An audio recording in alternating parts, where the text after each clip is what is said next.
Sure. So Outstream is not your standard video advertising. So when you think video ads, you think pre-roll, mid-roll, post-roll, showing before content, in the middle of content, in FEP or full episode players, etc.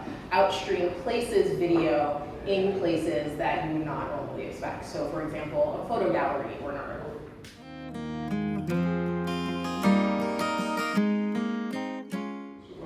Sure. So when it comes to performance on Outstream video, it is highly viewable. So you know that this user is watching and not just scrolling past it until the ad ends and then scrolling back up to watch it.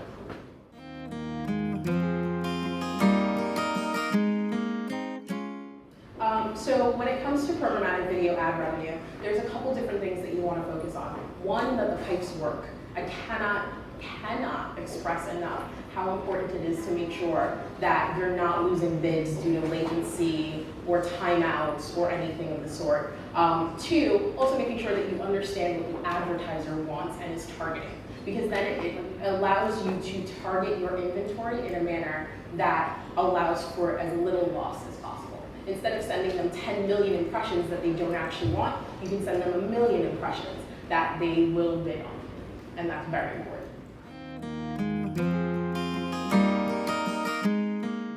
I mean, Genesis is not the typical kind of client we usually work with. Like most of our business is like still with publishers.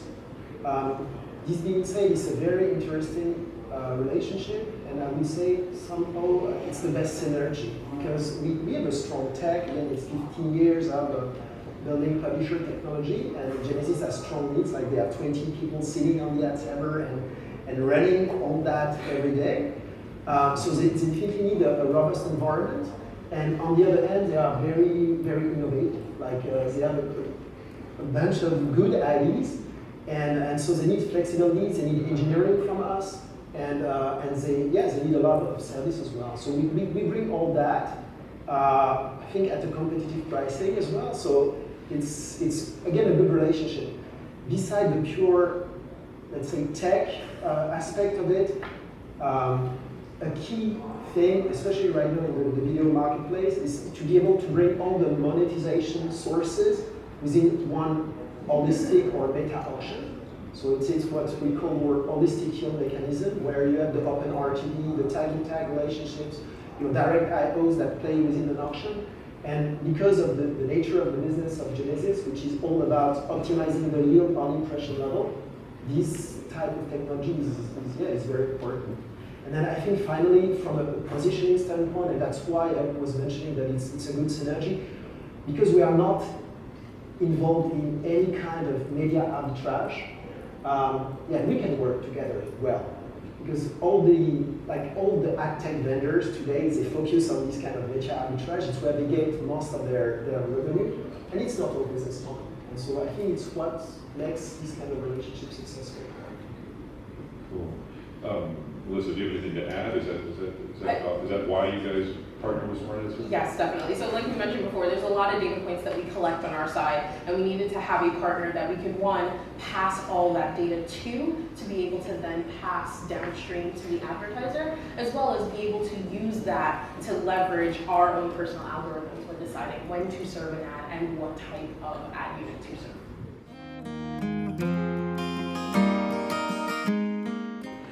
So we were using, I'm going to choose not to name names.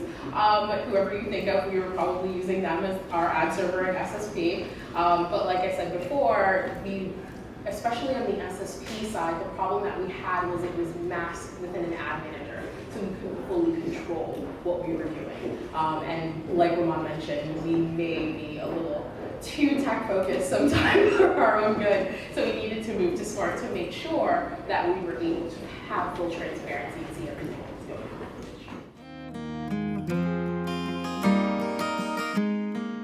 on. So I've done a few ad server migrations in my career. This was by far the least headache inducing. Smart was really good about making sure that they were there and available to us. Had no qualms about coming into the office numerous times. And I think what made the migration not as painful as a normal extrovert migration was the ability to make sure that all of the bases that we could think of were covered and documented, and then of course scheduled out in a manner that made sense.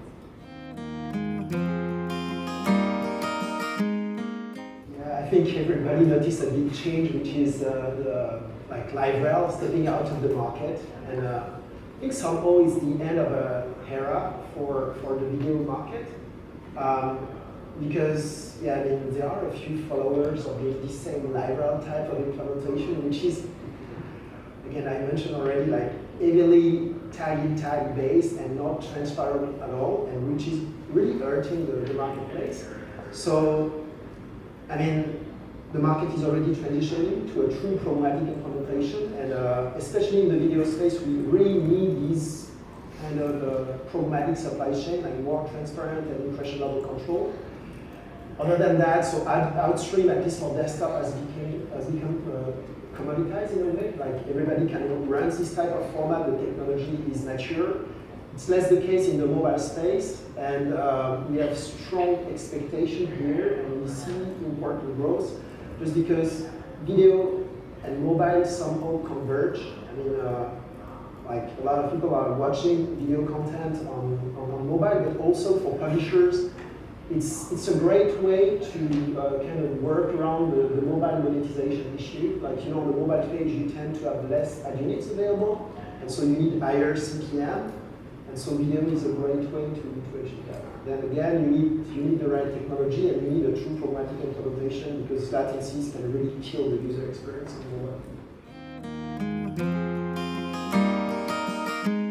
So there is a vast diversity of video units. Like, video is not just one unique ad format. You have the pre-roll, you have many different types of outstream units. You have some specific mobile units as well.